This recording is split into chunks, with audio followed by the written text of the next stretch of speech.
Почитувани играчи, добро вечер во отвореното студио на телевизија Нова, без разлика дали се викале аргументи или не. Суштината е иста.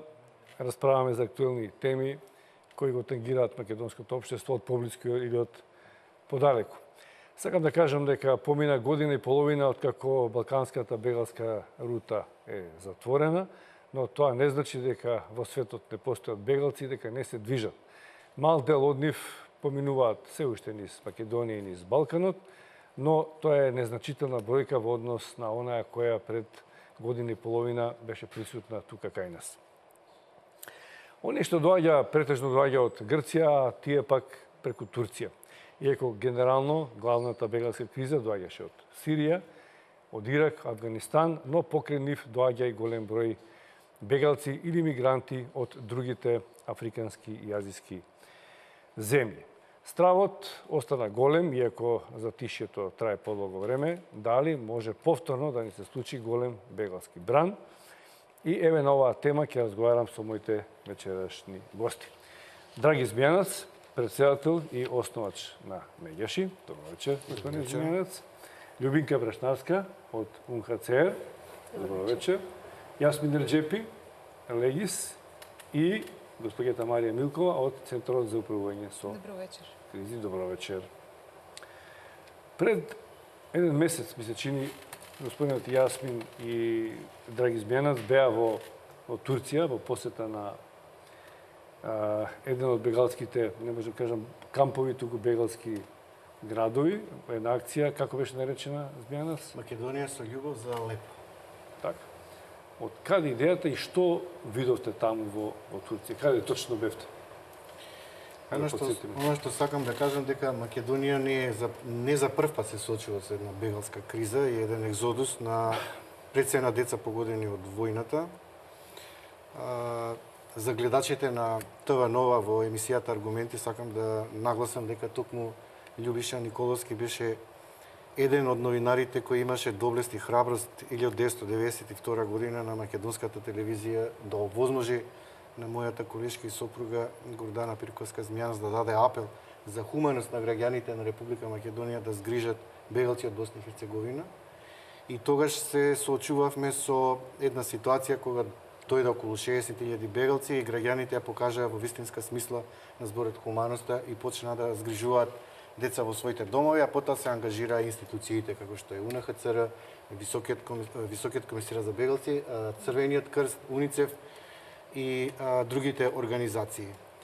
Потоа дојде кризата во Косово, кога повторно се занимававме со бегалците во Стенковец 1-2, Чегране, Непроштено, Бојане, па нашиот конфликт 2001, кога првата детска амбасада во Светот Меѓаши отвори прифатилиште и згрижи 4 семејства од Рачиново. И ова е четвртата криза каде што на покана на Легис заедно ја организиравме во февруари кампањата Македонија со љубов за Алепо, каде што преку мировните клубови, преку програмата за мировно образование на првата детска амбасада во Светот Меѓаши, потикнавме да и учениците и професорите се вклучат во оваа кампања и се генерираат приходи за да може да се помогне на децата кои се пребегнати од Сирија во пограничното место Рейханли, каде што се згрижени во неколку кампови. Поидеме таму на лице место на 350 деца без родители и родителска грижа и им помогнеме не само со хуманитарни пакети, туку и купување на облека и обувки. И на тој начин, иако сумата која успеавме да ја собереме преку солидарен апел на граѓаните беше околу 9000 евра, сите средства до денар беа префрлени на една турска организација која ни беше партнер ИХХ од Турција и ние, одејки таму директно, покажавме дека Македонија има големо срце, помага во сите кризни ситуации и навистина ни беше чест и задоволство мене лично да ги видам децата, поразговараме со нив и им ја врачиме помошта на лице место.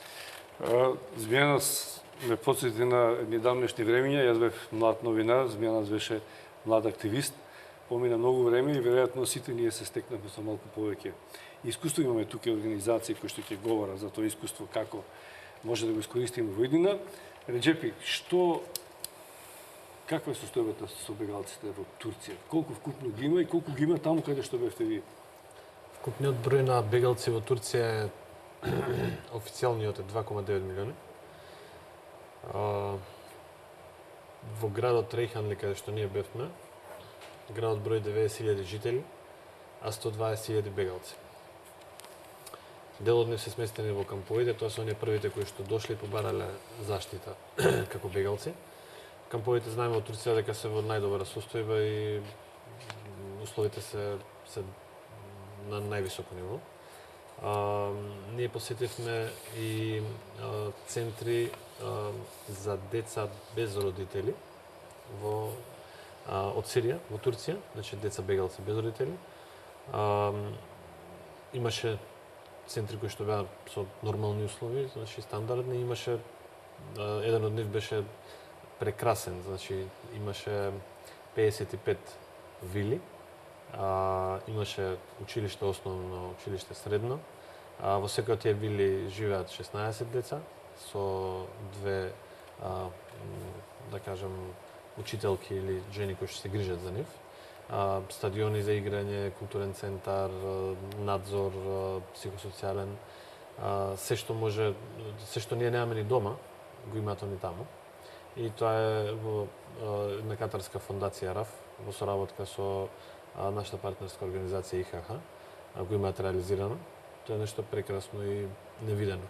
Но за жал ја немаат сите таа можност да живеат така. И поголемиот број на деца кои што се и на луѓе бегалци кои што се во Рейханли живеат во субстандардни услови. Замислете, има бројот на бегалци према луѓе 1,5 на 1 на граѓани. Во еден стан од 3-4 соби живеат 3-4 семејства, по едно семејство во една соба. Ние имавме таа можност да отидеме да посетиме и такви семејства и да се обидеме да им помогнеме и на нив колку што можеме. Едно од најлошите што ги сретнавме беше едно семејство со 3 дечиња, мајка и таткото кој што бил повреден во Сирија, на кој што едната рака и едната нога му беа нефункционални и живеа во една некои ни 10 квадрати собичка. И се запрашавме со колегата Змијанац што утре со ова семејство. Значи, тие се зависни директно од хуманитарна помош. Тој татко и таа мајка што мора да се грижи цело време за него, не се во состојба да обезбедат пари за тие деца.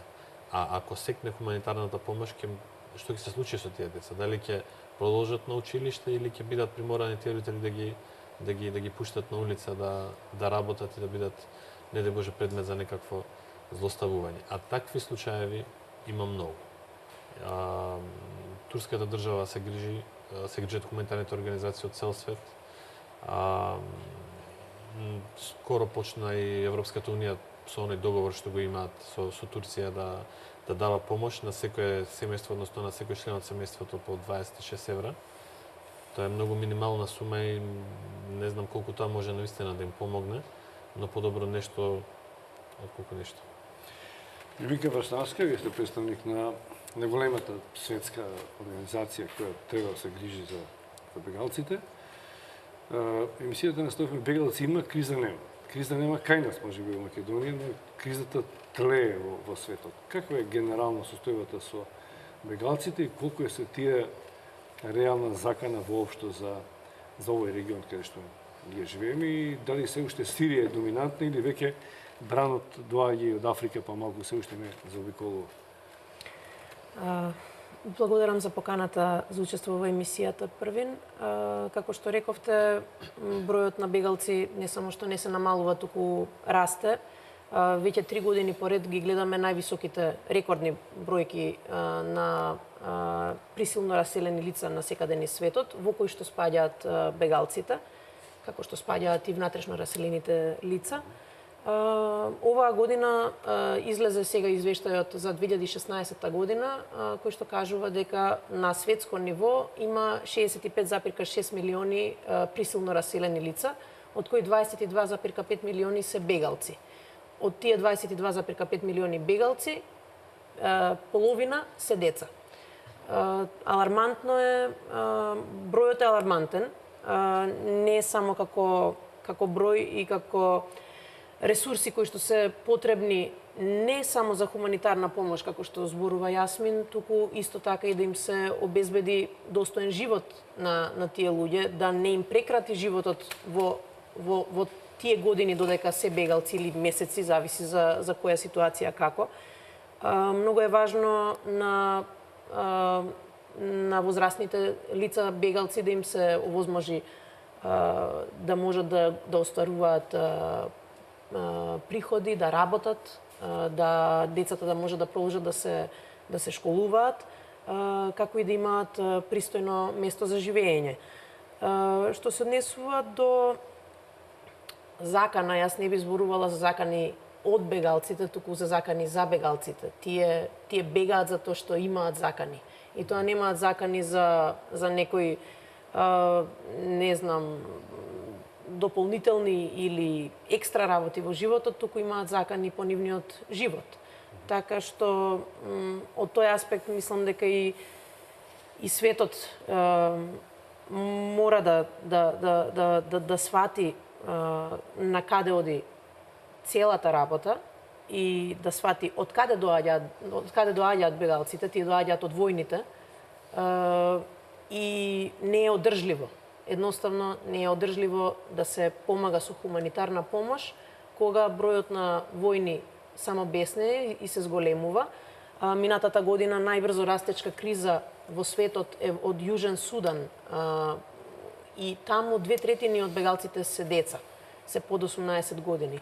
Тоа е страшна криза која што букна. Од Сирија веќе имаат 5,5 милиони луѓе избегано надвор од границите на државата. И сега ние, например, цела Европа се вознемири од тој 1 милион бегалци кои што пристигна во доста земји од Европската Унија, а за разлика од тоа, само во соседството околу Сирија 5 милиони од сириските бегалци се згрижени таму. Како што јас ми напомена, Турција 2,9 милиони, Јордан, Либан. Во Либан 1 од 6 жители во државата е бегалец. Тоа е огромен процент на бегалска популација, население кое што е составено од бегалци. Така што наместо со страф треба да се настапи со хуманост и со солидарност и да се размислува што може светот да направи за првично да се стишаат конфликтите. Во тој случај најчесто искуството кажува дека најчесто штом ќе се стишат конфликтите, бегалците се враќаат во нивните татковини. Така што нема потреба да се размислува ниту за хуманитарна помош, ниту за какви било издатоци за бегалците, доколку имаат безбеден дом да се вратат дома.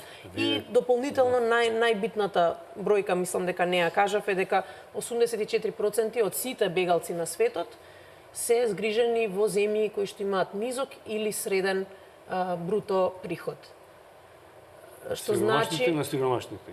Да, сиромашните држави згрижуваат 84% од бегалците и навистина мислам дека тоа е некоја традиција, изгледа веројатно и во светот. Подобро ќе бидете примени во некој сиромашно семејство, затоа што некаде каде што има. Тоа можеби мака не е вистина, ама влада е на Балканот една таква. Добро, и географска е. И поблиску се. Таа реално и факторот па се не е Германија во Африка, да беше географски. Примеше повеќе. 1 милион. Сепак не е малку и за нив.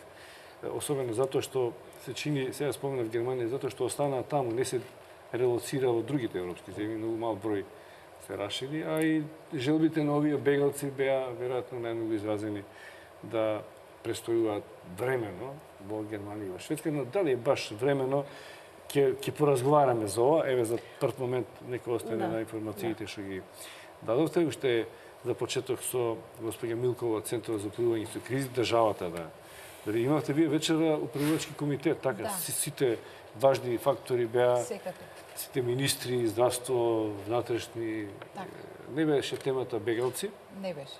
беше нешто друго, но Македонија за време на бегалската криза се покажа дека може да изменаџира таква криза, додека беше периодот кога ги примаше и во транзитните центри, потоа ги испраќавме таму каде што сака да заминат и подоцна кога беше затворена бариерата, на некој начин ја браневме Европа.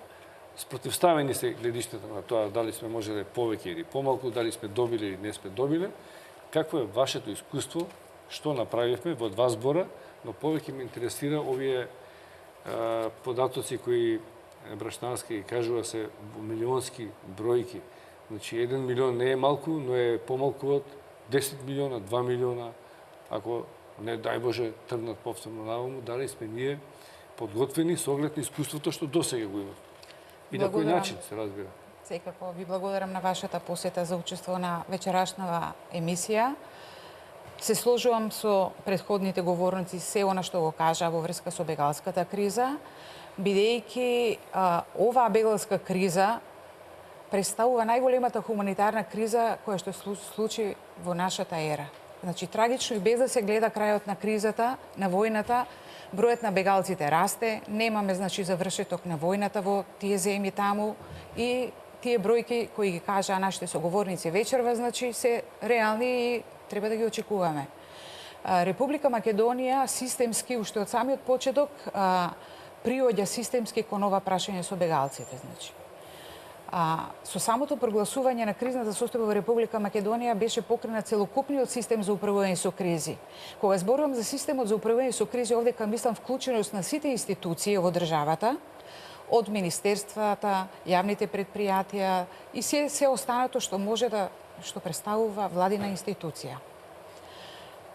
Проблемот, значи, се јави на јужната граница, навливот на бегалци беше таму најголем, додека кон излезот кон Србија, менаџирањето во почетокот беше многу полесно за разлика од денес, тоа што го имаме. Целокупниот систем функционираше, ако можеме да кажеме, за разлика од претходните кризи кои ги имавме, што ги спомна господинот Змијанец, оваа криза имаше подруг тек на менаџирањето. Зошто? Затоа што многу фактори влијае на сето тоа. Република Македонија со таква бегалска криза од таков голем размер, значи, не беше подготвена. Сите учевме буквално од самиот почеток на бегалската криза, учевме како да ги правиме камповите, што треба да се одржат тие кампови, значи, за денеска да можеме нашите искуства да ги пренесеме и на некои други земји. Па законодавството исто така имаше два периода. Секако. Системски мислам дека Република Македонија одговори на бегалската криза до овој момент, со оглед дека во моментот имаме намален број на мигранти во двата транзитни центри, во Гевгелија и во Табановце, бројот е намален, меѓутоа активностите околу грижата и целокупната помош на бегалците продолжува како и досега, што беше без смален интензитет, значи им се укажува на бегалците здравствена заштита, социјална помош. Тука се невладините организации кои секогаш една благодарност изразуваме како институција во поглед на тоа што да не беа невладините организации, она што денес го имаме во двата транзитни центри, ние немаше да го имаме без нивната помош. Значи, уште еднаш благодарност до невладините организации кои со нивната помош и нивната поддршка направија тоа што денес ние го имаме во транзитните центри. Се надеваме дека доколку бројките кои ги спомна Љубинка во иднина се зголемат, мислам дека Центарот за управување со кризи и целокупниот систем за управување со кризи се подготвени да прифатат. Меѓутоа само за времено згрижување и транзитирање из Република Македонија, не за останување на подолг временски период во Република Македонија. Добро, ќе направиме мала пауза за почеток, направиме еден круг, генерално ја позициониравме ситуацијата надвор од Македонија и во Македонија. Ќе се навратиме, има уште многу прашања и за Македонија и надвор од тоа, и за улогата на невладините и на владините организации, но први да проследиме еден мал блок со...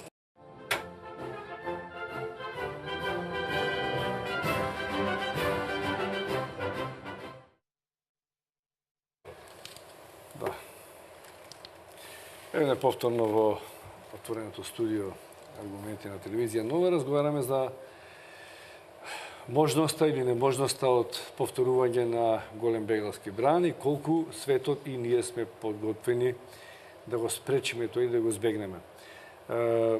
Змјанац и Јасмин Реджепи до вас на некој начин невладините беа споменати од страна на госпоѓа Милкова, улогата, Љубинка ми се чини ја позиционираше работата на прав начин, ама некако од згора. Таму каде што има мир, нема бегалци. Меѓутоа, светот не верувам дека имало период од нашето живење од пред тоа, кога немало војни, кога немало бегалски кризи, така да веројатно уште долго ќе биде така. За Македонија, Вери Милкова дека многу научи иницијатива имаше од невладините организации. Па сепак, без разлика дали се работи за мир или не, вие треба и се грижите за поединецот. Значи, не зборувам за група, за шумата, зборувам за секој човек, секој има своја определена судбина. Низ Македонија се уште минуваат мал број на мигранти и на бегалци.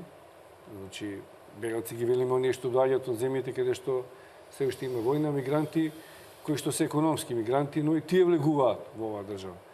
Колку невладините организации се грижат се уште за овие луѓе, како ги разликувате и како ги третирате едните и другите и како и помагате на државата, па и на УНХЦР како соработувате за безбедно да поминат низ Балканот, низ Македонија и што со оние што се враќаат. Неколку прашања отворив одеднаш, ама можеме дел по дел. Јасмин па Змјанац, или Змјанац па Јасмин. Океј, јас би ја дефинирал прво улогата на граѓанскиот сектор дека не е толку во хуманитарен аспект, иако во моментот е битна и во транзитниот центар Вино Југ и во Табановци да се води грижа во континуитет за тие деца, колку што треба да го мобилизира и граѓанството и светската заедница околу овој проблем, како да им се помогне на мигрантите и бегалците кои транзитираат низ Балканската рута и из Македонија, а при тоа да не бидат доведени во прашање нивните животи и нивната безбедност. Значи, будно ја следиме состојбето уште самиот почеток и свативме дека тие се изложени на разни непогоди, кога транзитира низ автопатите, кога се качува во возовите, кога се уште не беше регулирано нивното сигурен превоз од Гевгелија до Куманово. И морам да нагласам дека имаше опасност и се уште има опасност доколку не се регулира тоа да оперираат на овие простори криминални банди. Независно дали тие илегално или ирегуларно преминуваат, криумчарските банди заработуваат на нивна несреќа. И она што беше многу загрижувачки на почетокот на минатата година, кога Европол излезе со една бројка дека 10.000 исчезнати, грабнати и киднапирани деца ги нема на мапата на Европа, а Европа има ратификувано многу меѓународни документи каде што се обврзува дека на децата бегалци ќе има возможни соодветен третман и дека децата погодени од војната нема да бидат доведени у прашање нивната безбедност, сигурност и живот. И мислам дека тука генерално Европа подклекна не само од аспект на хуманост, која се обидува сега со бодликави жици и со бариери да го прекине бранот на преминување на бегалците кон посигурна зона, туку и во меѓувреме не знам на кој начин криминалните структури, каде што точно знаат каде транзитираат бегалците и се уфрлуваат во транзитот со бегалците, сомнителни луѓе, овие деца се исчезнати. Дали се искористени за трговија на нивните органи, дали се илегално посвоени, дали се занимаваат овие деца со проституција или не знам уште што, навистина е жалосна оваа статистика која Европол ја кажа, а при тоа до сега јас немам лично добиено информации дека овие деца се пронајдени. Така да во овој аспект морам да кажам дека не само што подклекнавме како држави во однос на гарантирање на безбедност и сигурност, туку веројатно имавме безбедносен слаб систем каде што нашите полициски сили не успеа да ги исконтролираат доволно движењата на овие криминални структури и точно знаеа каде се движат и на нивна сметка морам да кажам дека не заработуваа и правеа профит.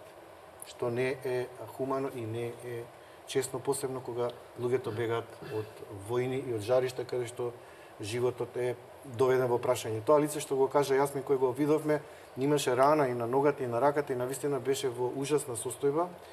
Ако ништо друго, барем турската држава му гарантираше каква таква безбедност и сигурност. Му благодарам на Јасмин што излезе со еден блог во Ал Джезира и го афирмира овој случај. Се надевам дека ќе му се помогне на ова лице, затоа што таа мајка со 3 деца и еден неподвижен сопруг кој 3 години е прикован во креветот е еден од многуте такви случаеви кои ние не сме успеале да ги регистрираме. Јасмин, вашето искуство и на мала паралела со психологијата и менталитетот на сите овие земји низ кои што бегалците транзитираат или поминуваат. Со сите респект дека тие доаѓаат од кризни жаришта, каде што се работи за нивниот живот во ситуација за која што вие говорите, но како што Љубика што кажа, генерално тие одат и во земји каде што се земји кои што немаат економска моќ да се справат со нив. Но се работи за менталитет на домицилното население, кое што на некој начин сака да помогне, но и се плаши од овие луѓе и заради безбедностни економски причини, за се што како инфраструктура, за кој што говори Змејана, се доаѓаат шверцери и така натаму.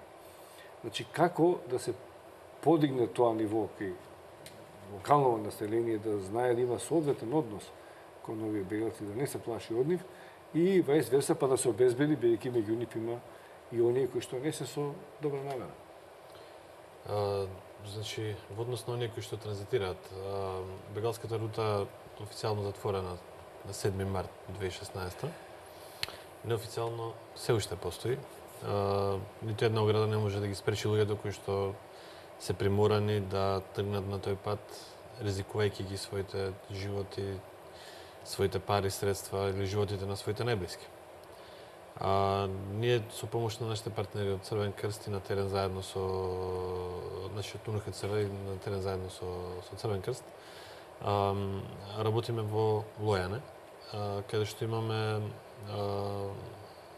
пунктови за помош на оние кои што успеваат да поминат границата од Грција кон Македонија и се движат кон Србија, но и оние кои што за жал биваат вратени или депортирани назад кон Македонија.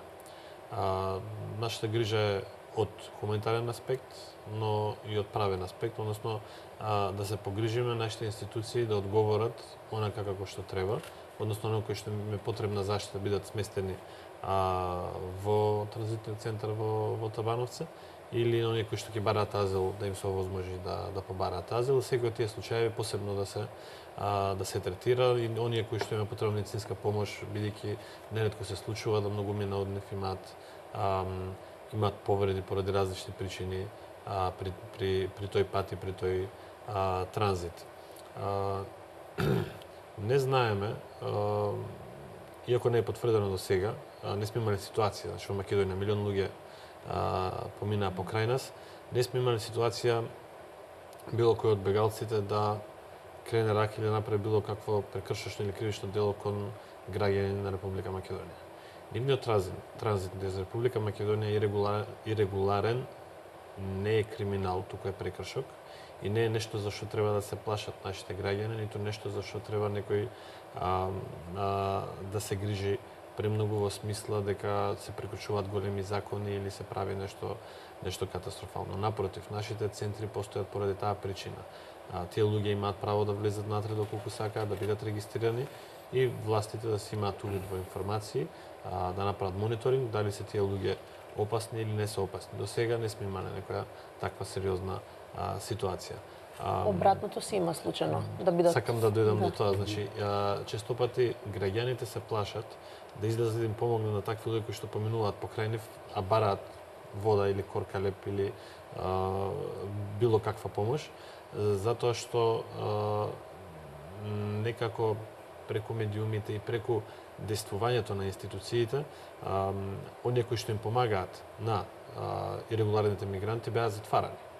И ниту еден граѓанин не сака да се стави во ситуација дека треба да биде затворен затоа што ќе пружи хуманитарна помош или било каква помош на таков човек.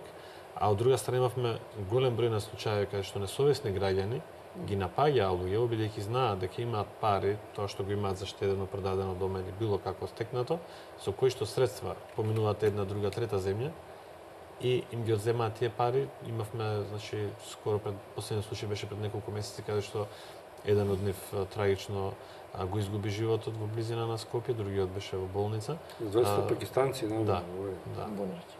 И значи ние на терен токму тоа сакаме да се осигураме тие луѓе да немаат вакви проблеми. И нашите институции да функционираат како што треба, а никако да бидат извор за вакви некакви проблеми, ниту пак да нашите граѓани да бидат извор за едни вакви проблеми. Ние се покажавме како хумана нација, хумана држава и верувам дека треба да продолжиме нашите граѓани да дадат поддршка кон тоа и се уште да го има тој дух на солидарност во атмосферата. Босанска, малце по-конкретно. Видиме дека проаѓаат и нагоре, проаѓаат и надолу. Значи, од Грција кон Србија, но видиме дека во последно време, не знам колку е тоа последно време, еден дел од тие кои што се заглавени во Србија, бидејќи не може да продолжат понатаму, се враќаат назад кон Грција. Имате ли податоци на дневна база, колкава е оваа бројка што транзитирани из Македонија, вкупно или пак поединечно? Да. Како што рековте, има движење во двете насоки. Тоа е причината за тоа што профункционира системот за релокација од Грција. Приемот на бегалците во Европската Унија има две големи точки, едната е во Грција, другата е во Италија. И бегалците знаат и информирани се дека доколку се приклучат кон програмата за релокација, оттаму ќе можат да добијат преместување во безбедна земја во Европската Унија. Затоа што релокацијата не функционира од Балканската рута, функционира само од почетокот, само од Грција. Заради тоа, луѓе кои што подолго време, веќе од затварањето на рутата има поминато 16 месеци, се враќаат назад кон Грција за да можат да пристапат кон програмата за релокација. Што се однесува на бројките, ние не можеме да кажеме со целост, бидејќи за да се мониторира целосно состојбата дење ноќе се потребни, знаете, и големи тимови, но се обидуваме со помош на сите партнери кои што се на терен, со помош на нашите мобилни тимови кои што се исто така на терен, во различни делови на државата, најмногу претежно во пограничните региони, можеме да дојдеме до една проценета бројка на луѓе од отприлика 50 на лица дневно, кои што од почетокот на јануари до крајот на јуни имаат поминато низ државата. Околу 9000 лица вкупно. Значи 50 дневно во обата правца. За кои што можеме да кажеме дека сме ги регистрирале, сме ги забележале. Регистрација веќе нема на начин на кој што претходно постоеше со целосна регистрација за сите кои што минуваат низ државата, кои што влегуваат. Додека што се однесува на, сакам само да се надоврзам претходно кога зборувавте за бегалци и мигранти, мигранти и бегалци, мигрантски брани, така, сакам само да напоменам дека од целата регистрација што е вршена од страна на Министерството за внатрешни работи, значи ова се официјални бројки, од сите 477.000 и нешто регистрирани бегалци и мигранти кои што се влезени во државата заклучно со затварањето на границата, заклучно со 7 март 2016, од почетокот, како почна да се врши регистрацијата по донесувањето на измените на законот на 19 јуни 2015 година, 97% од луѓето дошле од земја каде што има војна и која што произведува бегалци. Што значи дека огромен не огромен, доминантен е бројот на бегалци во бранот во однос на мигранти. И за разлика од други бранови каде што кон мигрантски бран, да речеме, се приклонуваат бегалци, ова е обратната ситуација, каде што буквално најголемиот процент се бегалци. Дополнително и за останатите проценти не можеме да тврдиме дека не би можеле да бидат бегалци доколку побараат меѓународна заштита, бидејќи знаете дека меѓународна заштита се доделува на индивидуално ниво, се проценуваат условите и карактеристиките на секој поединечен случај, па потоа се одлучува дали ќе се додели меѓународна заштита или не. Но како и да е, значи 97% доаѓаат од земји каде што се војува или каде што има војни действија, а над 50% дојдоа само од Сирија. Што значи само Сирија, Ирак и Афганистан, само тие три држави донесоа околу 95% од бегалците во државата. Да? И дополнително на тоа што го кажа Јасмин, ги кажам овие бројки за вашите гледачи да се запознаат со тоа кој е бегалецот, кој е тој што влегува во државата и дали има потреба да се грижат за минувањето на бегалецот или влегувањето на бегалецот во државата. Затоа што ако се имаат на ум овие бројки, сите ќе го сватат тоа што Јасмин кажа, дека никој не направил проблем. Нормално е дека никој од нив нема ни да направи проблем, затоа што тие бегаат од полоши услови, од војна бегаат. Да, но релокацијата мора да биде доброволна, да не биде принудна, затоа што она што се случи во транзитниот центар Табановци може да биде и подведено и како принудна релокација. За кое говорите? Тоа не се нарекува релокација. Туку? Релокација е системот со кој што бегалци кои што влегуваат во Европската Унија, според квоти кои што државите од Европската Унија ги договориле меѓу себе, тие доброволно нудат квоти за прием на бегалци, се распределуваат во земјите на Европската Унија, за да не се случи тоа што се случи, сите бегалци да дојдат само во две држави, во Германија, во Австрија и во Шведска, и да нивните системи за азил, колку и да се добри, колку и да се силни, да не можат да издржат под притисокот. Заради тоа се бара солидарност и во рамките на Европската Унија, и во рамките на земјите во светот, да го преземат својот дел од теретот, за да не излезе теретот да го носат само три земји на светот. Господин Милкова, Тоа што ги имавме во Табановци е депортација.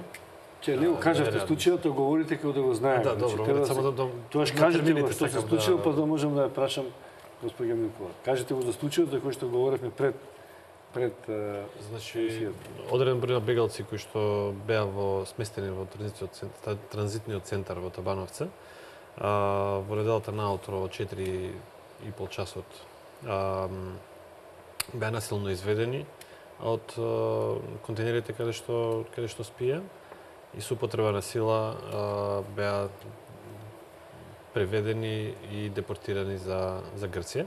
Ова го соопшти во Народниот правобранител, господин Мемети, на својата пресконференција. И затоа сакав да се надоврзам дека да, тоа било против нивна волја, но тоа се нарекува депортација. За жал, не е реадмисија, за да се договорат Македонија и Грција, дали Грција ќе прими толков број на луѓе кои што доколку сакаат да преминат во Грција за да се приклучат на процесот на релокација понатаму, се случуваат и вакви некои работи за кои што нормално организациите кои што работат на терен и јавните институции алармираат на овие проблеми и се грижат да не се случуваат вакви проблеми и да не се повторуваат. Тоа значи дека ова не е во програмата на ремисија и доброволна релокација, него е ова е депортација класична со принудена сила. за жал. Милкова, дали знаете за овој случај и генерално да ви дам шанса да кажете која е улогата на транзитните центри, кој се грижи од државата сега за бегалците и мигрантите кои што се враќаат од Србија и кои што одат натаму и зошто, како што вели Брашнарска, сега не се прави таков тип на регистрација како што беше. Значи сега кој води сметка, кој влегува и кој излегува од државата. Така, И овој случај дали навистина се секако, случи да го така. објасните зошто е тоа така? Би сакала значи да напоменам дека во почетокот кога почна оној налив бранот на мигранти во Република Македонија, бројот на бегалци и мигранти се уште ги немавме разграничено што се бегалци, што се мигранти. Значи ние имавме проблеми со терминологијата, па баравме соодветни мислења значи од ИОМ и останатите меѓународни институции. Значи движењето на тие мигранти низ Република Македонија беше симпатично бидејќи тие одеа поединечно или во помали групи, па оние симпатични движења со нивните велосипеди им помагаат волонтери од Црвениот крст или граѓани на Република Македонија кои сожалувајќи се судбината на овие луѓе, значи им излегува во пресред во делот на здравствена заштита и хуманитарна помош, храна, вода, облека и слично. Меѓутоа, со доаѓањето на оној голем бран на бегалци, каде што значи навистина имаше голем притисок на јужната граница, започна регистрацијата од страна на Министерството за внатрешни работи. Значи, луѓето кои немаат патни исправи, им се даваат на лице место патни исправи. Беа евидентирани од која земја доаѓаат, колкав е нивниот број, дали доаѓаат цели семејства или има семејства кои се, значи, со текот на нивното движење се разделени, така да им се укажуваше значи прва медицинска помош. Овдека се укажуваше и помош, правна помош на тие лица од причини што сите оние кои сакаат да изразат право на азил, пополнуваа соодветни документи и го остваруваа своето право за добивање на азил. Меѓутоа, они кои сакаат да го продолжат својот пат, значи продолжуваат кон север. И значи Министерството за внатрешни работи имаше обврска заедно со Центарот за управување со кризи да вршат кој е бројот секојдневно да оставуваат податоци колкава бројка транзитира и поминува низ Република Македонија, а колкав е бројот на оние кои стануваат. Тој број беше многу мал. Многу мал број на луѓе побара азил. Меѓународните може да кажат. Знаете, тоаш беше голем број, многу огромен број и не се стигнуваше се заврши. Секако. Сега е мал број. Зошто сега не се води таква евиденција? Мал бројот, меѓутоа тие лица во двата транзитни центри престојуваат подолг временски период. Значи тие се едни исти лица скоро години и нешто. Велат, има дека илегални и регуларни. Кои се сега ирегуларните, кои се регуларните? Вака сега, регуларните се оние кои се во моментот во кампот сместени. Меѓутоа има лица кои сакаат да го продолжат својот пат, остануваат надвор од транзитните центри, постојат посебни шатори каде на тие луѓе им се укажува прва медицинска помош бидејќи со поминувајќи го патот секако имаат и повреди. Не смеат да влезат до кампот или не сакаат? Не сакаат да влезат. Значи Некои понудено им е дали сакате да влезете, но тие ќе се отворени одбиваат. за нив, доколку сакат може. Секако се отворени. Тоаш некоја процедура им следува таму дека тие треба да се пријават, да се забележат и да се надвор од кампот веројатно треба да се води евиденција. Па Министерството за внатрешни работи има податоци, евиденција води за тие лица, меѓутоа они одбиваат, дури некои помош те одбиваат, ниту сакаат медицинска помош, ниту храна и вода сакаат. Сакаат едноставно да го продолжат патот кон север. Меѓутоа има лица кои привремено се задржуваат, многу краток, од неколку часа е тој временски период. Црвениот крст, невладините се на терен и им укажуваат секако, малце да закрепнати и понатаму го продолжуваат својот пат. Меѓутоа, ќе кажам, некако Центар за управување со кризи, Министерството за внатрешни работи имаме евиденција колку се поминати, на кои ми е издадено патни исправи, сето тоа. Значи имаме евиденција. Еве, например, во моментот во транзитниот центар во Гевгелија имаме 13 мигранти, од кои 3 мажи, 3 жени и 7 деца се. За разлика од Табановце, каде што имаме 26 мигранти. Според ИОМ, податоците од последните 24 часа, вика дека во изминатите 24 часа има евидентирано 2 мигранти, еден маж и едно дете од Авганистан, кои нелегално влекне на територијата на Република Македонија. Тие се поединични, многу мали случаи се тие. Добро, мали, но сепак треба да знаеме. Има податоци, се води податоци за нив. Барем јас колку што можев да слушам, само овој како пример ќе го кажам, плюс овој што не го објаснивте. Има упорни мигранти или бегалци кои што се решени да не останат во Грција или во Македонија, да заминат низ Србија во Европа. Границата во Србија во Маđарска е блокирана и некој од нив или српската полиција ги враќа упорно назад на македонска територија. Тие се обидуваат по неколку пати, со месеци се обидуваат да пробијат и повторно се враќаат во Македонија.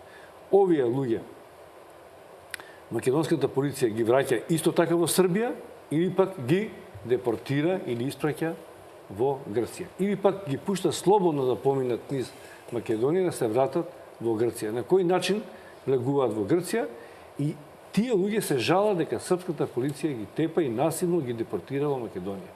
Дали имаме сличен проблем со македонската полиција? Значи, сите проблеми кои настануваат во двата транзитни центри во Гевгелија и во Табановце, во Центарот за управување со кризи се одржува главен штаб во кој учествуваат сите представници од системот, како на почетокот што спомнав, и тука се дискутира за сите отворени прашања.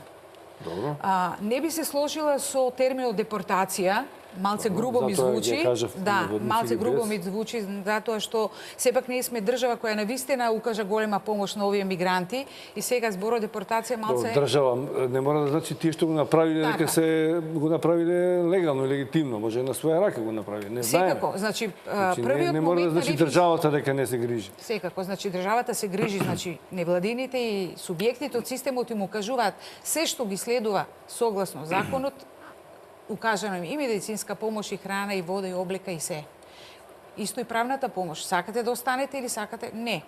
Нивната цел е да продолжат кон Западен Балкан. Би се надоврзала на прашањето кое го рековте со депортацијата. Во текот на вчерашниот ден дојде таква информација до Центарот за управување со кризи. Мислам дека се одржа една координација помеѓу Министерството за внатрешни работи, Министерството за труд и социјална политика, нашите представници од транзитниот центар Табановце. Дискутирано е, мислам дека Министерството за внатрешни работи ќе излезе со одговором кон ова прашање, да почекаме да видиме во наредните денови како ова ќе биде. И само што кажете ми, ако српската полиција ги истовара во Македонија со комбиња, со било што, бидејќи такви сведочења сум слушнал, дека ги носат во Македонија, тоа македонската полиција што им прави? Или нашата држава што им прави? Ги враќа назад? Или ги испраќа во Грција? Или ги става во камповите? Или ги остава сами да одлучат што ќе прават?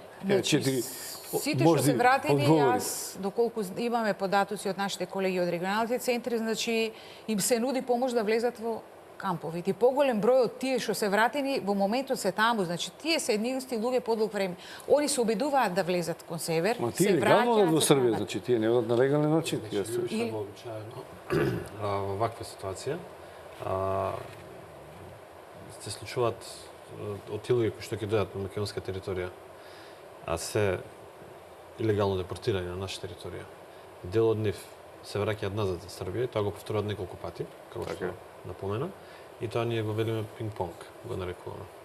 Многу мал дел од нив одлучуваат да се вратат назад за Грција затоа што се уморни, веќе немаат средства и продолжуваат по патот надоле или пак некој дел од нив побаруваат да бидат сместени во транзитниот центар Табановце, каде што вообичаено претходно не беше пракса. Сега ние баравме како невладени организации и омбудсменот бараше, значи пред месец дена, да се смени таа политика и да им се овозможи на сите оние кои што сакаат, затоа постојат центрите, да бидат сместени внатре, да бидат регистрирани и да се работи со нив. Макар и да сакаат да останат еден ден, 3 дена или повеќе од тоа. Не беше пракса. Не беше пракса, да. Само кога беа ниските температури во јануари и февруари, тогаш навистина државата се излезе во пресред и беа згрижени сите оние кои што беа во незгодна ситуација надвор на тие ниски температури. Затоа ни се случуваат овие проблеми сега малку додека најверојатно се влезе се уходаат сите институции во тоа дека треба овие кампови, односно центри служат за ова и дека треба тие луѓе да бидат сместувани внатре и да ги уживаат сите права кои што ги нуди нашата држава и нашите институции. Центарот за управување со кризи е сегаш отворен за вакво нешто, значи координаторот кој што е нивен, односно менеджерот на кампот Горан, никош немало затворена врата од нивна страна за овој вид на нерегуларни мигранти. Проблемот кој што го спомна преска регистрација и нерегистрација. Значи, постојат 3 периоди. Едниот период е 2015 до јуни месец, каде што сите овие беа илегални, односно ирегуларно минуваа. После тоа дојде законот каде што за 72 часа можат да поднесат намера за азил и имаат право да транзитираат низ државата, да користат јавен превоз и тоа го искористува повеќе, значи да транзитираат уколку да останат да побараат. и по затварањето на Балканската рута од 7 март 2016 година наомо, овој закон повторно не важи, се донесоа и други измени во април 2016 година, каде што им се ускратуваат правата на луѓето кои што транзитираат низ Република Македонија, посебно на оние кои што доаѓаат од земји членки на НАТО и Европска унија, каде што се вели дека таквите ќе бидат депортирани назад затоа што доаѓаат од безбедни земји, нема право да бараат азил во Република Македонија. Сме против тоа. И со УНХЦР, и со омбудсманот, и млади правници, Хелсиншки комитет поднесовме уште 2016 година. Значи, ако доаѓаат од Грција? Ако доаѓаат од Грција, или од Албанија, или од Бугарија, дека полицијата, ако ги сретне, ќе ги врати назад без да им даде можност да побараат азил, и ако побараат азил, бидат во таква некоја ситуација, да не им се одговори позитивно, тука да се вратат земјата каде што дошли. Ако доаѓаат од Србија? Тука тоа не важи за Србија. Што важи за Србија? Затоа е полиберален начинот, затоа и нема толкова контрола. Што им правиме на тие што доаѓаат од Србија? Тоа треба да го поставите прашањето на МВР што прави со оние кои што доаѓаат од Србија. Значи дали ги МВР цук, што? Не МВР не е цук, така да. Ние значи координацијата како што кажа Јасмин, нашиот транзитен центар во Куманово е отворен, значи отворен. Секој може да влезе од бегалците да побара помош, колку сака време да остане. Ако не побара, ако си одат, сакаат за Грција да одат, со автобус одат, со воз, илегално патуваат со шверцери, како одат од Македонија до Грција? И како влегуваат во Грција? Колку што знам, пред месец и половина изразиле желба, оние кои подолг временски неколку месеци се веќе таму во транзитниот центар, изразиле желба доброволно да се вратат назад кон Грција и тоа им беше овозможено, значи со придружба на полицијата, наши представници од центарот Труд социјала беа вратени до границата со Република Грција. Не знам која е постапката на МВР, на поединечните случаи, тие се поединечни, не се масовни, значи тоа е една иста група на луѓе кои сакаат да излезат од Република Македонија да продолжат напред. Едни исти луѓе се тие, значи не се да речеме различни групи на луѓе, мал број на луѓе. Не е регулирано движењето. Движењето не е регулирано, не е систематизирано и во суштина секогаш кога има едно нерегулирано движење има простор за проблеми таму. Тоа што е важно, например, е дека државата донесе со помош на УНХЦР стандардни оперативни постапки за постапување кога се работи со ранливи категории, кога се работи со непридружувани малолетници. За тоа сме задоволни и среќни. И верувам дека тие стандардни оперативни постапки со нивното имплементирање дека значително ќе се намалат ризиците за кои што ги имаат ранливите категории лица кои што минуваат низ државата. Ова е добар период и да се ние постојано работиме, постојано соработуваме во сите полиња, па и во полето на законодавството. Јасмин спомена дека имаше измени минатата година. Ние исто така соработуваме со работна група која што работи на нови измени на законот, така што се надеваме дека со цел да се приближат националните закони, законодавство и практики со законите на Европската унија, со акито на Европската унија, ние сме тука да помогнеме. Се најде некоја солуција за повторно да биде регулирано на начин на кој што беше своевремено. Значи да не биде оставено на некој волунтаризам кој што секој може да го употреби. Тоа што нам ни е целта е ние да помогнеме колку можеме повеќе да се приближат праксите и законите кон рамката која што ја диктира Конвенцијата за статусот на бегалец и протоколот за статус на бегалец. Тоа се главните закони кои што го водат бегалското право, светското, меѓународното бегалско право. И тоа е нашата секако мисија, ама и тука ја ги насочуваме сите наши напори да и помогнеме на државата да ги усогласи законите. Имам уште неколку прашања, и со МВР, и со ЦУК, и со Министерството за труд и социјална политика во насока на тие и поголеми закони, ама и практични постапки како овие стандардни оперативни постапки. Не мора да се јадници луѓе, значи секој поединец е битен како ќе тие стандардни оперативни постапки и програми мора да се внимава, значи децата кои влегуваат да не влегуваат без придружба. Значи на родител, старател и никако да не се дозволи, иако сме транзитна земја, да транзитираат без придружба, како што нагласи дека постои опасност од криумчарење на деца.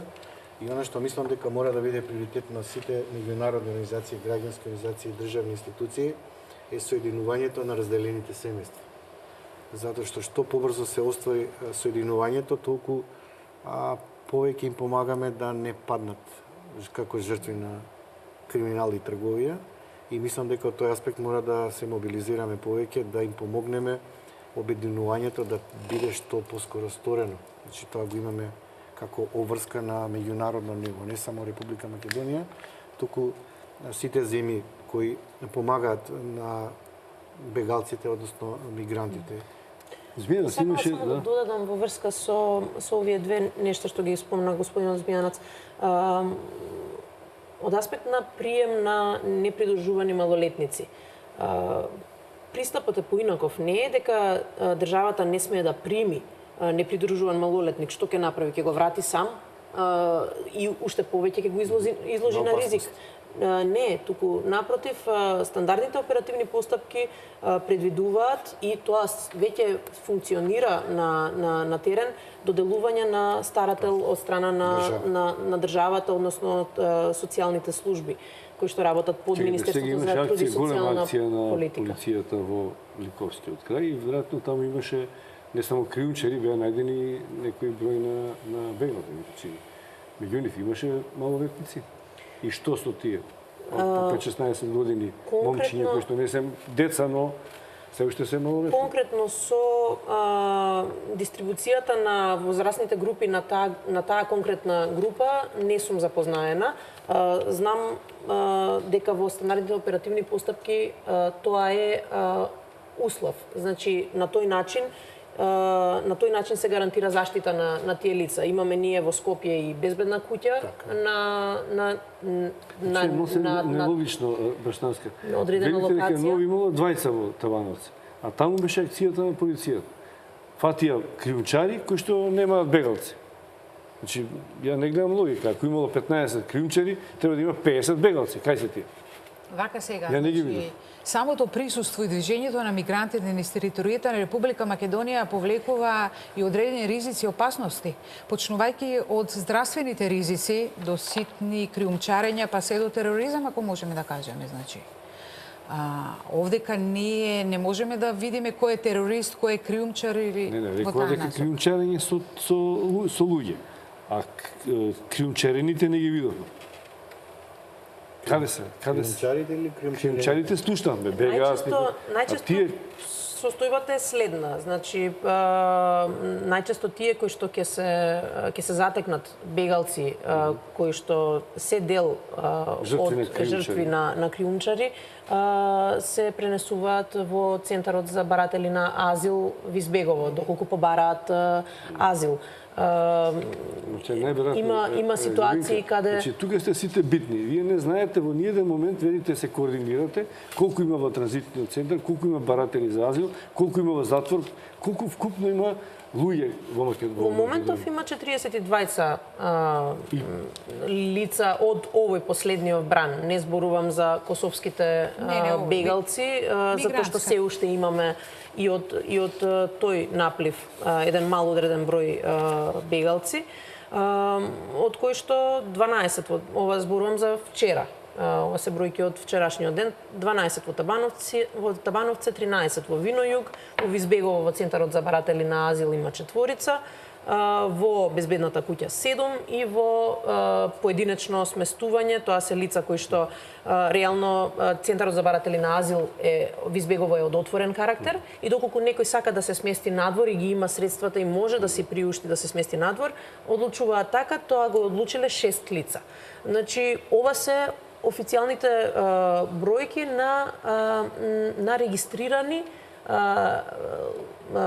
луѓе кои што се или во транзитните центри или пак побарале азил па се во Избегово. Оние што влегуваат од Србија надолу ги регистрирате на влез или ги регистрирате на излез? УНХЦР УНХЦР не врши знаеме колку луѓе регистрација. заминаа. Да. Колку влегле? Тоа е била регуларна миграција. Ама тие на полицијата на граничниот премин во Гевгелија знае ли дека поминуваат? Тие не поминуваат на граничен премин. Каде поминуваат? Тие поминуваат со криумчари и регуларно по други канали. Во Грција? Не, тие што одат во Грција, прашувам. За тие што одат во Грција исто така, дел од нив поминуваат без да знае полицијата. Дел најверојатно знае полицијата. Така одлучуваат самите. Не ми е јасно се тие легално си проаѓаат из Македонија или поминуваат нелегално. илегално влегуваат во Грција. Сите легално што поминуваат се регистрирани. Добро, како влегуваат во Грција? Во Грција како издегуваат од таа е Македонија? иста групичка што сакаат да продолжат патот понатака, ќе дојдат до Гевгелија, овдека ќе им во посебен шатор, значи се сместуваат, им се пак како што кажав, им се дава прва помош, храна, облека, вода и назад се враќа, а полицијата ги враќа назад. Каде ги враќа? Па во Грција повторно. На кое место? Откај што влегле таму ги враќа на Камен 59. Откај што влегуваат. Значи не може да заминат. Тие се една иста група која со денови се обидува да помине из Република Македонија. Ајде да направиме уште една мала пауза за реклами, па имаме уште едно-две прашања да завршиме за 5.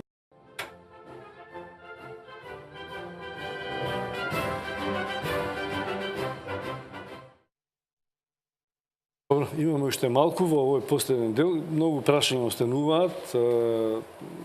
Не е ова последна емисија за која ќе говориме, особено можеби поединечно за овој случај ќе треба да се расчисти што се мигранти, што се бегалци, и зошто има разлика во третманот, што носи едното, што другото. Не верувам дека сега ќе стигнеме да објасниме.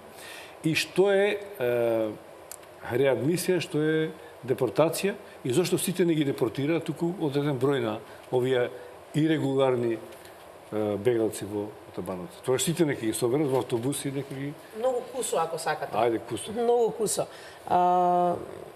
Бегалец е човек кој што бара меѓународна заштита, заради тоа што неговата држава, чии што еден од можеби најважната обврска што има кон граѓанинот е да го штити.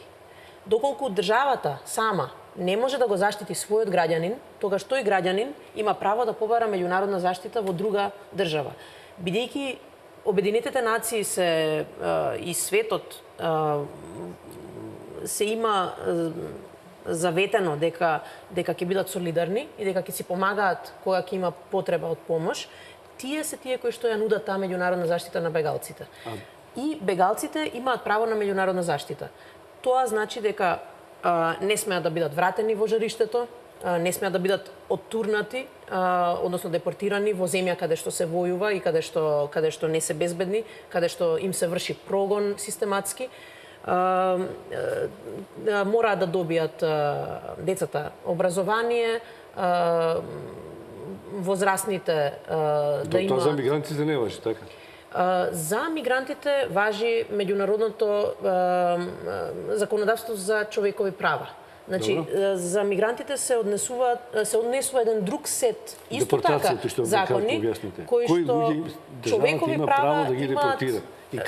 права имаат сите. И мигранти и бегалци. За разлика од мигрантите, бегалците имаат поголеми права од аспект на тоа што државата треба да направи за нив. Да го процесира нивното барање за азил, тоа да го направи на професионален начин, доколку им припаѓа правото на азил, да го добијат правото на азил. Уште депортацијата објасните. Јасмин почна да кажува дека... Реадмисија е процес, тоа е правен процес, кој што е документиран, кој што се случува помеѓу владите на две држави, односно меѓу Министерството за надворешни работи, и тука мора да има прво соработка и второ мора да има документација. Доколку се работи за пушбек или недокументирана депортација, тоа е сосема друг процес и тој процес во суштина УНХЦР го смета за многу ризичен и многу опасен. Прво затоа што не содржи постапка, правна постапка, каде што нема траг каде е човекот, каде се има движено, каде е однесен и така. Дополнително затоа што ги изложува веќе ранливи категории лица на уште повеќе ризици. Милко, уште едно прашање, две имам до вас. Прво, што не со овие живите, низ овој Балкан поминаа милион, некој од нив почина, загина, некои беа нападнати. Што со тие луѓе што својот живот ќе го завршат во Македонија? Каква е постапката за нив? Се води ли сметка, имаат ли шанса родините да дојдат до нив? Се чуваат ли податоци?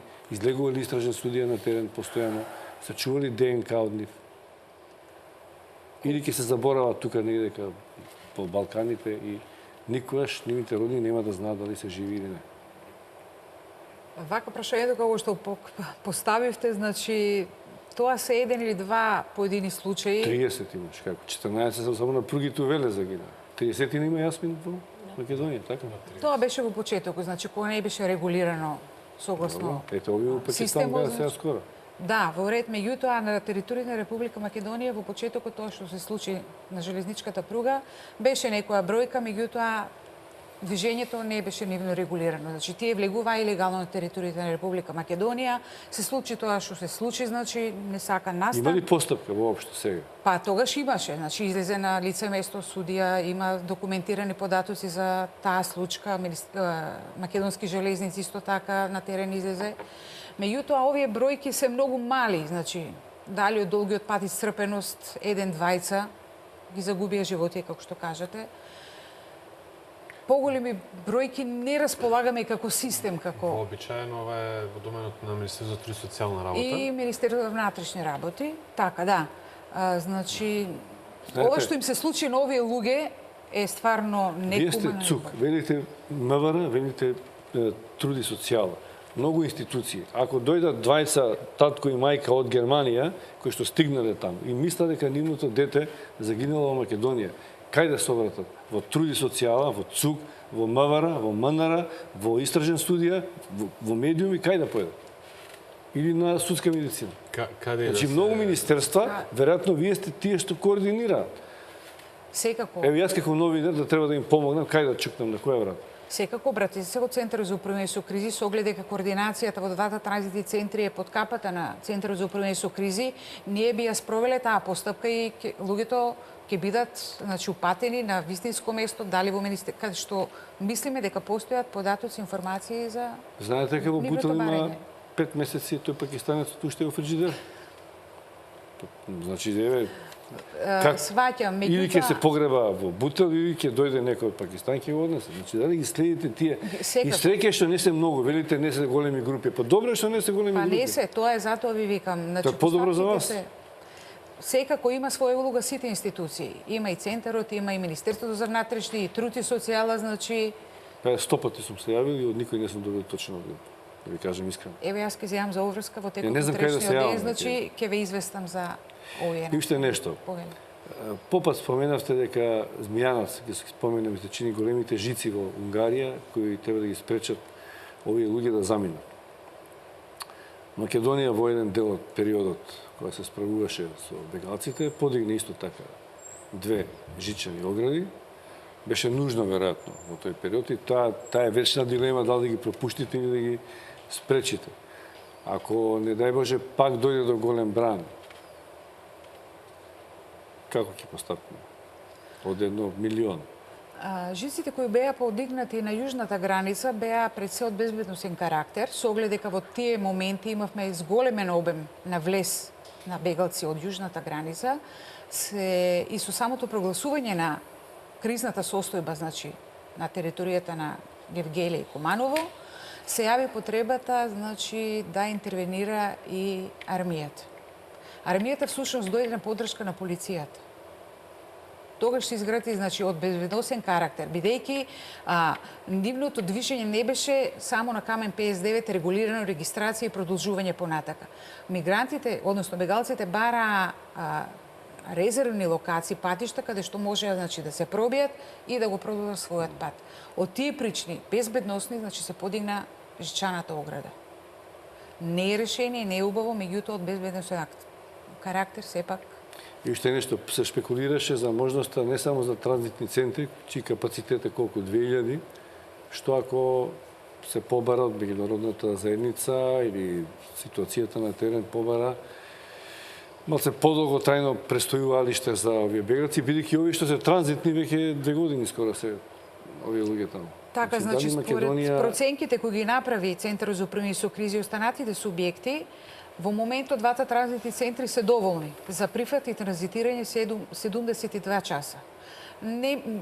Проценките кажуваат дека нема потреба дополнителни објекти во моментот да се градат. Секако Република Македонија, доколку се соочи со ваков проблем, дополнително би се разговарало и соодветно решение секако ќе се изнајде. Меѓутоа, потенцирам, овие два транзитни центри во моментот се доволни и ако имаме зголема обем на влез и транзитирање на Република Македонија, остануваме со овие два транзитни центри.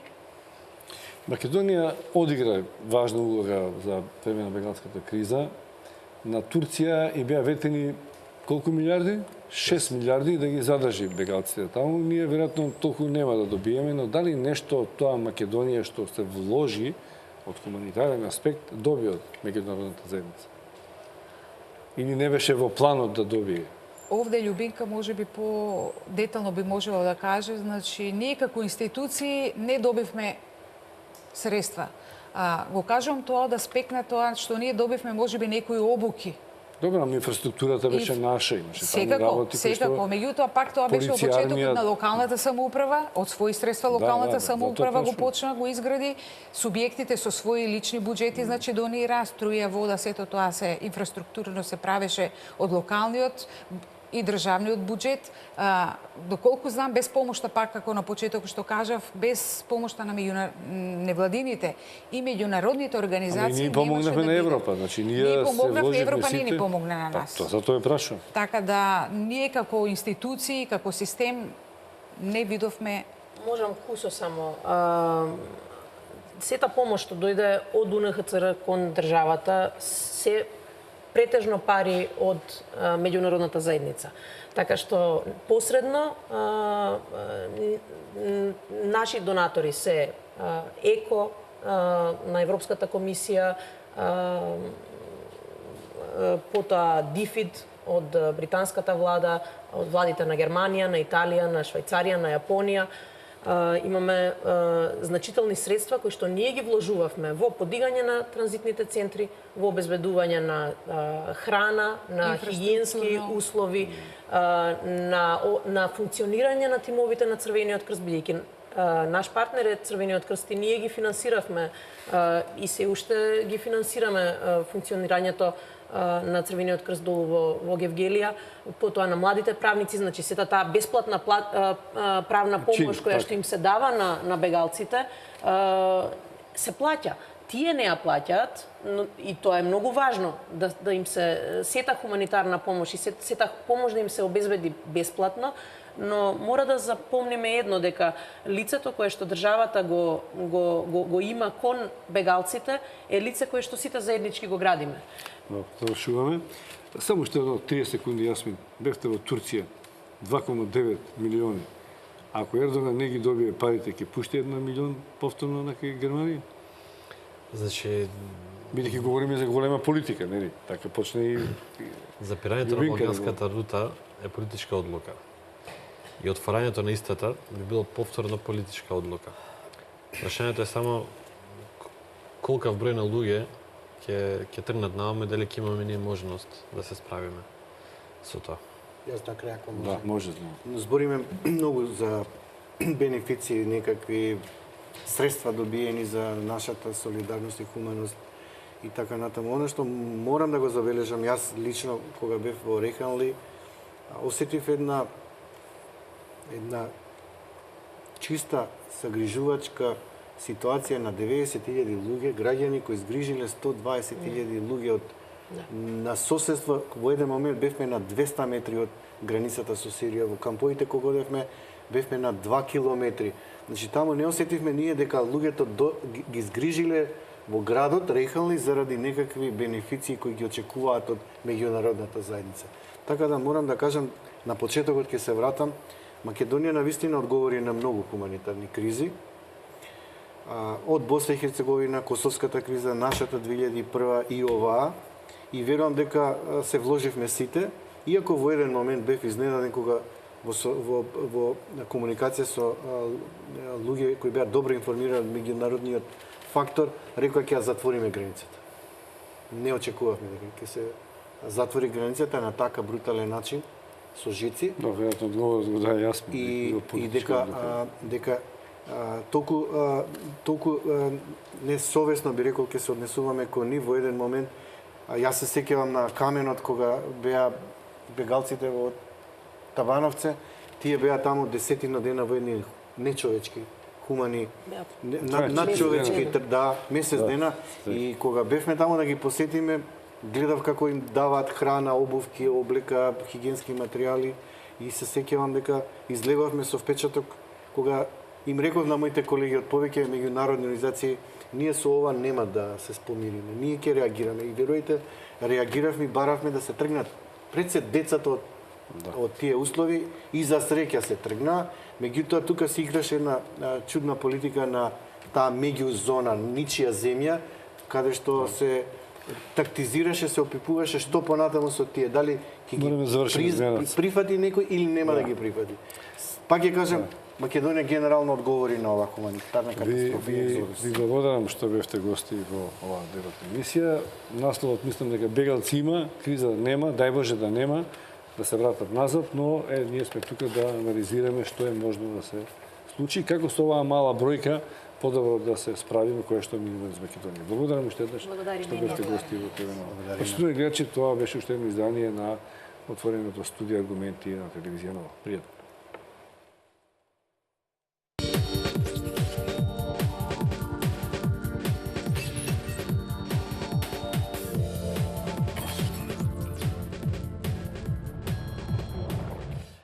Но за старт, за да можам да одработам платата, читување на функцијата која ја немаш право да покажеш, тоа не може да направиш. Имам. Добро, дајте само Можете за да вас. сте саркастични колку што Дајте уште сакате. една минута реклами, а потоа да ги завршиме. Ајде, нека остане.